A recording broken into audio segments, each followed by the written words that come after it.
मी वैष्णवी बोलते. तुम्ही आता मला ओळखायला लागला असाल. हो, मी वैष्णवी, जिनं 9 महिन्याच्या बाळाला सोडून आत्महत्या केली. पण मी खरंच आत्महत्या केली का, की मला त्या आत्महत्येसाठी प्रवृत्त केलं गेलं? आज मी तुम्हाला सर्व काही सांगणार आहे. मी आणि शशांक एकाच कॉलेजमध्ये शिकत होतो. आमच्या दोघांची ओळख झाली. त्यानंतर त्या ओळखीचे रूपांतर प्रेमामध्ये झालं. शशांक हगवणे हा राजेंद्र हगवणे यांचा धाकटा मुलगा. राजेंद्र हगवणे हे राष्ट्रवादी पक्षाचे माणूस, त्यामुळे रुबाबदार. पण मी मात्र फक्त शशांकला बघून त्याच्या प्रेमात पडले होते. माझे वडील अनिल साहेबराव कसपटे. आम्ही तसे श्रीमंत, पण राजेंद्र हगवणे यांच्यापेक्षा कमी. माझ्या वडिलांचं माझ्यावरती जीवापाड प्रेम होतं. जेव्हा मी शशांकबद्दल माझ्या वडिलांना सांगितलं, तेव्हा त्यांनी या लग्नाला स्पष्टपणे नकार दिला होता.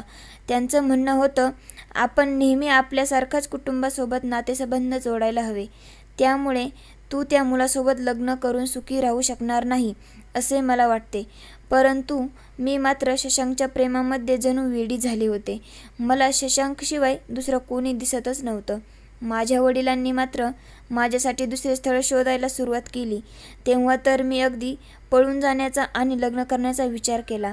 जेव्हा माझ्या वडिलांना हे कळलं, तेव्हा मात्र त्यांनी आपल्या घराण्याची अब्रू जाऊ नये म्हणून माझं लग्न शशांकबरोबर लावून देण्याचं ठरवलं. 24 एप्रिल 2021ला आमचं लग्न झालं. त्या लग्नातही शशांकच्या घरच्यांनी इतकी मागणी केली होती की ती ऐकून तुम्ही देखील कदाचित चकित व्हाल. 51 तोळं सोनं, फॉर्च्युनरसारखी महागडी गाडी, चांदीची भांडी आणि सोबत सुसगावमधील सनी वर्ल्डमध्ये शाही पद्धतीने लग्न लावून दिलं. माझ्या आनंदासाठी माझे आईवडील सारं काही करत होते. पण लग्नाच्या अगदी दुसऱ्याच दिवशी छोट्याशा कारणावरून माझ्या सासरच्यांनी भांडण काढलं. तेव्हा माझ्या वडिलांनी माझ्या सासरच्यांची माफी मागितली, तेही कारण नसताना. पण आता मात्र हे नेहमीच होऊ लागलं होतं. दिवसामागून दिवस जात होते. आमच्या लग्नाला 6 महिने झाले होते. त्यानंतर गौरी गणपतीचे दिवस आले. त्यामुळे माझ्या सासूबाईंनी माहेरवरून चांदीच्या गौरी आण असे मला सांगितले. सासूबाईंची ही मागणी जेव्हा मी माझ्या आईला सांगितली, तेव्हा आई म्हणाली, आपल्याकडे मातीच्या गौरी बसवतात, मग चांदीच्या कशाला? पण तरीही सासूबाईंनी मात्र हट्ट सुरूच ठेवला. त्यामुळे माझ्या आईवडिलांनी मला चांदीच्या गौरी बनवून दिल्या. खरं तर लग्नात देखील सासरच्यांनी आम्ही राजकारणातील मोठी माणसं आहोत, या समाजात आमची प्रतिष्ठा आहे, मोठी मोठी लोक लग्नाला येतील, त्यामुळे लग्न चांगलं झालं पाहिजे, हुंडा जास्त मिळाला पाहिजे, लग्नात मुलाला तुमच्याकडून मोठी गाडी देखील मिळाली पाहिजे, मोठे मोठे नेते आमच्या लग्नाला येतील, म्हणून मोठ्या धूमधडाक्यात लग्न व्हायला हवं. कुठेतरी हे सगळं माझ्या वडिलांना पटत नव्हतं. परंतु माझ्या चेहऱ्यावरील आनंद बघून त्यांनी सारं काही केलं होतं. आता तर ते माझ्या सासरच्या लोकांच्या सगळ्या अटी एका मागोमाग मान्य करत होते. परंतु आता नवरा सोडून घरातील सासू सासऱ्यांच्या वागण्यात थोडा थोडा बदल मला जाणवायला लागला होता. या सगळ्यांमध्ये सगळ्यात जास्त त्रासदायक होती ती माझी नणंद करिश्मा. ती तर नणंद या नावाला जणू काळीमाच आहे. तिला तिच्या वहिनी चांगलं राहिलेलं पटत नव्हतं. ती सतत माझ्या सासूबाईंना चुगली लावायचं काम करत असे. जर माझ्याबरोबर माझी सासू चांगली बोलली किंवा मला एखादी साडी जरी आणली तरी तिला ते आवडत नसे. ती लगेचच भांडायला सुरुवात करत असे. पण हे मात्र ती कदाचित विसरत होती, एक स्त्रीची शत्रू कशी असू शकते, हा प्रश्न मला नेहमी पडत असे. करिश्मा माझी नणंद असून देखील ती मला शारीरिक आणि मानसिक देखील खूप त्रास देत असे. ती जुन्या लोकांची म्हण आहे ना, ज्या घरात नंदेचा वास तिथे घराचा नाश. अशी नणंद कधी कुणाला भेटू नये, अशी मी देवाच्या चरणी प्रार्थना करेल. आता शशांक तर माझ्या वडिलांकडे एक एक मागण्या वाढतच चालल्या होत्या. तो कधी ₹1,00,000 तर कधी ₹2,00,000 असा सतत माझ्या मागे लागत असे. तर कधी ब्रँडेड 1.5 लाखाचं घड्याळ, नवऱ्यासाठी कधी महागडा गॉगल, तर कधी 2 लाखाचा फोन. त्याच्या मागण्या हळूहळू वाढत चालल्या होत्या. पण माझ्यासाठी आई वडील त्या सर्व काही मागण्या पूर्ण करत होते. सततच्या या त्रासामुळे आता माझी मानसिक स्थिती देखील ढासळू लागली होती. मी आता माहेरी नवऱ्याबद्दल, सासरच्या लोकांबद्दल सांगू लागले होते. ते लोक मला त्रास देतात, असं मी म्हणू लागले होते. माझ्या मामाला मी एकदा सांगितलं, मामा, शशांकसोबत माझा निर्णय चुकीचा होता, पण आता काहीही हातात राहिलं नव्हतं. एकतर मी प्रेमविवाह केला, त्यात सासरची मंडळी मला असा त्रास देत होती. काय करावं हे कळत नव्हतं. त्यातच आमच्या लग्नाला 1 वर्ष झालं. मला दिवस गेले. मी आनंदाने ही गोष्ट शशांकला सांगितली, परंतु शशांकनं माझ्या चारित्र्यावर त्याच्या बहिणीचं ऐकून संशय घेतला. हे मूल माझं नाही असं तो मला म्हणू लागला. आता मात्र मला काय करावं ते समजेना. आपण ज्या नवऱ्यावरती विश्वास ठेवून या घरात आलो, तोच नवरा आपल्या चारित्र्यावरती संशय घेत आहे. या गोष्टीचा मला खूप धक्का बसला. गरोदरपणामध्ये तर माझी नणंद आणि माझी सासू माझ्या तोंडावरती देखील थुंकत असत. खूप विचार करून त्या दिवशी विष पिऊन मी स्वतःला संपवण्याचा निर्णय घेतला. पण शशांकनं जेव्हा मला असं पाहिलं, तेव्हा त्याने घाईतच आपल्या बहिणीला घेत मला हॉस्पिटलमध्ये दाखल केलं. मी त्या दिवशी वाचली तेव्हा शशांक व त्याची बहीण घरी निघून गेले. तुमची मुलगी तुम्हालाच राहू द्या, आम्हाला नांदवायची नाही, असे माझ्या आईवडिलांना सांगितले गेले. मी आपल्या आईवडिलांसोबत माहेरी आली आणि माझ्या वडिलांना म्हणू लागली, माझी चूक झाली की मी त्याच्यासोबत लग्न केलं. आता मी परत जाणार नाही. परंतु मी गरोदर होते. माझ्या वडिलांना यांना माझा संसार वाचवायचा होता. आपण त्यांच्या मागण्या पूर्ण केल्या. इतकं मोठं लग्न झालं. मुलगी जर अशी घरी राहिली तर नातेवाईकांमध्ये आपली इज्जत जाईल. आपली सगळी अब्रू धुळीला लागेल. भाऊबंदकीमध्ये प्रतिष्ठा कमी होईल. आपल्या मुलीचं पुढे कसं होईल म्हणून वडिलांनी मला समजावलं. आता तू गरोदर आहेस. बाळ झाल्यावरती हे लोक नक्कीच बदलतील. असे विचार करून स्वतःला कष्ट देऊ नकोस.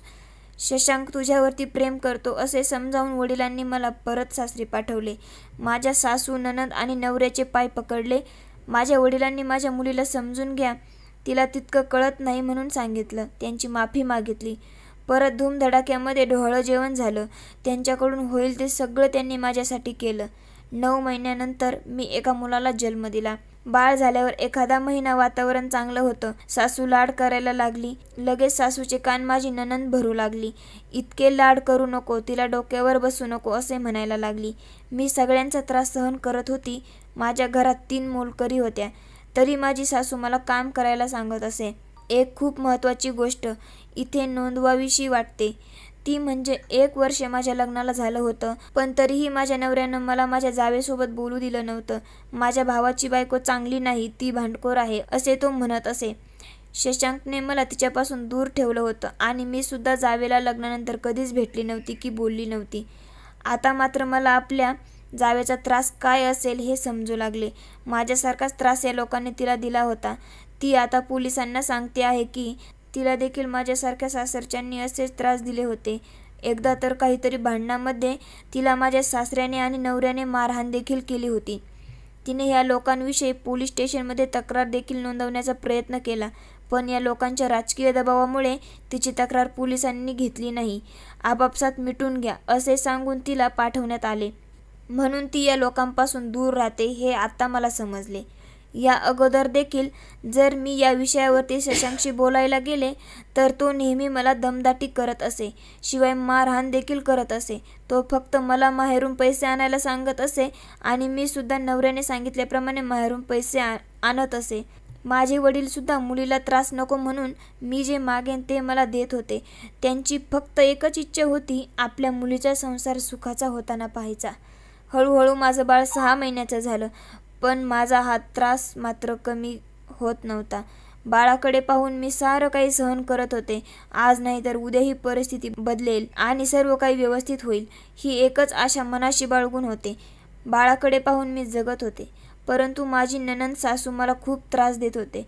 आमच्या घरातून निघून जा, आम्ही आमच्या बाळाला सांभाळतो असे म्हणत होत्या आणि त्यांची साथ शशांक देखील देत होता. चारित्र्यावरती वारंवार संशय घेत होता. मी या सगळ्या गोष्टींना कंटाळून शेवटी वडिलांना सांगितलं, मला इथे राहायचं नाही. त्यांनाही माझे होणारे हाल दिसत होते. त्यामुळे त्यांनी देखील आपण यातून काहीतरी मार्ग काढू असे मला सांगितले. पण त्याच वेळी शशांकने माझ्या वडिलांना 2 कोटी रुपये द्या, मला फ्लॉट घ्यायचा आहे असे सांगितले. तेव्हा माझ्या वडिलांनी त्याला आता माझ्याकडे इतके पैसे नाहीत असे सांगितले. शशांक तिथून रागातच निघून गेला आणि तो या गोष्टीचा राग माझ्यावरती काढू लागला. मला रोज मारू लागला. मला रडू येत होतं. मी माझ्या मैत्रिणीला फोन करून मी खूप मोठी चूक केली हे सांगत होते. जर मी माझ्या वडिलांचं ऐकलं असतं आणि त्यांनी सांगितलेल्या जागेवरती लग्न केलं असतं तर आज कदाचित माझे हाल नसते असे मला आता सारखे वाटू लागले होते. म्हणत होती, मोठ्याचं ऐकून दुसरीकडे लग्न केलं. माझ्या चुलत भावाचं लग्न होतं, तेव्हा शशांकला त्यांनी कपडे आणि अर्ध्या तोळ्याची अंगठी दिली होती. तो दिवस माझ्यासाठी जणू काळच बनून आला होता. मी स्वतःला संपवले असे माझ्या आईवडिलांना कळवण्यात आले. माझ्या आईवडिलांना नव्हे तर माझ्या चुलत भावाला सांगण्यात आले होते. माझी आईवडील, नातेवाईक तसेच दवाखान्यात आले, पण मी मात्र तिथे निपचितपणे पडलेले होते. माझ्या आईवडिलांनी डॉक्टरकडे माझ्या तब्येतीविषयी विचारणा केली. तेव्हा डॉक्टरांनी त्यांना जे सांगितले ते ऐकून ते कोसळलेच, कारण माझा श्वास थांबला होता. तेव्हा माझ्या वडिलांना माझ्या अंगावर मारलेले निशाण दिसले, जखमा दिसल्या, डोक्याला मारलेलं दिसलं आणि आपल्या मुलीने गळफास घेतला नसून तिचा या हगवणे परिवाराने खून केला असा आरोप माझ्या वडिलांनी लावला. सासरच्या लोकांनी हुंड्यासाठी तिचा छळ केला आणि त्यामुळे मुलीचा जीव गेला असा आरोप माझ्या वडिलांनी केला. बीजे हॉस्पिटलने दिलेल्या अहवालानुसार माझा मृत्यू गळ्याजवळ झालेल्या फासानं झाला होता.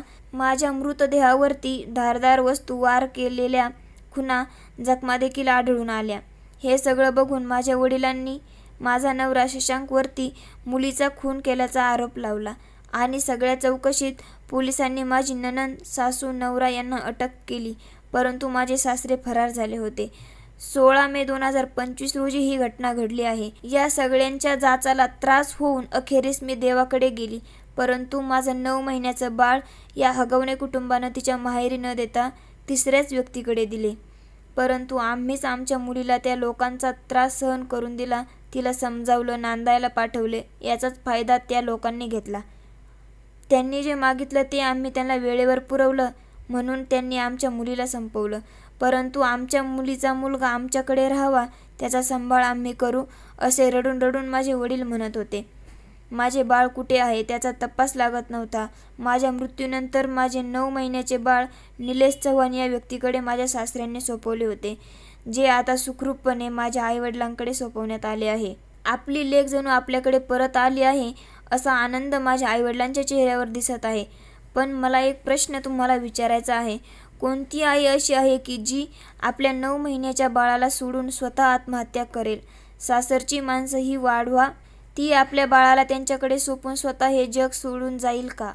माझ्या जाऊबाईंनी वेळेवरती निर्णय घेऊन त्या बाजूला झाल्या म्हणून ते आज सुरक्षित आहेत. त्यांचा नवरा त्यांच्या बाजूने होता म्हणून त्या हे सर्व काही करू शकल्या, पण माझ्याकडे तर हा पर्याय नव्हता. माझा नवरा शशांक हा तर फक्त बहीण आणि आईवडील यांच्या म्हणण्यानुसार वागणारा होता. आज जर तो माझ्या बाजूने उभा राहिला असता तर आज मीही माझ्या मुलासोबत असते. त्यांना जन्मठेपेची शिक्षा व्हावी असा पूर्ण महाराष्ट्र म्हणत आहे, परंतु त्यांना शिक्षा होईल का की नेहमीप्रमाणे ही केसही दाबली जाईल? आजच्या विज्ञान युगातही हुंडा मुलीचा जीव घेतो आहे, त्यापेक्षा मोठी गोष्ट कोणती असू शकेल? आज माझ्यासोबत जे झालं ते इतरांसोबत होऊ नये असे मला वाटत आहे. मला एकच सांगावेसे वाटते, मुलींनी आपल्या आईवडिलांचे म्हणणे मानले पाहिजे, कारण आपण घेतलेले सर्वच निर्णय योग्य असतात असे नाही. आज माझ्या एका चुकीच्या निर्णयामुळे मला माझा जीव गमवावा लागला, तेही माझ्या तहानुल्या 9 महिन्याच्या बाळाला सोडून. पैसेवाला जावई भेटला म्हणून बाप सर्व गावाला सांगत होता. 1 वर्ष होऊनही मुलीच्या चेहऱ्यावर आनंद काही दिसत नव्हता. कटू आहे पण सत्य आहे. मुलीला मिळणारा तिचा साथीदार हा खूप पैसेवाला आहे म्हणून तो तिला सुखात ठेवेल असे आपण जे समजतो ते मात्र माझ्या या प्रकरणामुळे तुम्हाला आता कळलेच असेल की किती चुकीचे आहे. मुलीच्या सासरची माणसं पैशाने श्रीमंत नसली तरी चालतील, पण मनानं मात्र श्रीमंत असली पाहिजेत, तेव्हाच त्याचा संसार सुखाचा होत असतो. ही गोष्ट आता मला कळली आहे, तीच मी तुम्हाला देखील सांगत आहे. दुसरी गोष्ट, जर प्रेमविवाह करत असाल तर हुंडा अजिबात देऊ नका. सासरच्या माणसांना एकदा चटक लागली की ते पिच्छा सोडणार नाही. सर्व आरोपींना कठोरातील कठोर शिक्षा झाली पाहिजे असे पण आता सर्वच म्हणत आहेत, पण त्यांना शिक्षा अशी झाली पाहिजे की त्या शिक्षेला ऐकून पाहूनच पुढील कोणतीही सासर सुनेला असा त्रास देणार नाही. सासरच्या माणसांनी हा विचार नेहमी करावा की आज तुम्ही एखाद्याच्या मुलीला तुमची सून म्हणून त्रास देत आहात, पण उद्या तुमची मुलगी देखील दुसऱ्याच्या घरामध्ये सून बनून जाणार आहे. देवाच्या न्यायालयात तर अशा या नराधमांना शिक्षा मिळणारच आहे, पण या जनतेच्या न्यायालयात देखील त्यांना शिक्षा मिळाली पाहिजे अशी मी अपेक्षा करते. आज माझ्या बाळाकडे पाहण्यासाठी माझ्या आई वडील, माझे नातेवाईक आहेत, पण माझं लेकरू एका आईच्या मायेपासून मात्र कायमचं पोरकं झालंय. देवा, अशा नराधम लोकांना तू या पृथ्वीवरती कशाला जन्माला घालतोस?